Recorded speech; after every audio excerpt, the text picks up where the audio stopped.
দীর্ঘ 19 বছরে আমরা কিন্তু এক অবস্থানে অবস্থান করতে পারিনি।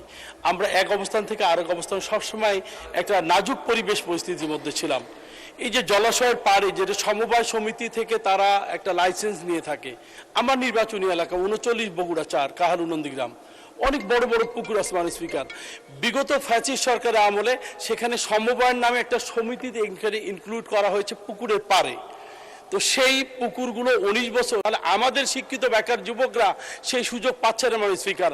আমি চাই অতি দ্রুত অবৈধ সরকারের যে সব লিজ দেওয়া হয়েছিল, যাদের নামে আমাদের সমবায় সমিতির লাইসেন্স দেওয়া হয়েছিল, সারা বাংলাদেশে সেগুলোকে বাতিল করে অতি দ্রুত আবার নতুন করে জলাশয় নীতিমালা আইন প্রণয়ন করা হোক, যাতে সর্বসাধারণ সকলে যেন এটাকে উন্মুক্তভাবে ডাকার ব্যবস্থা করতে পারে মাননীয় স্পিকার।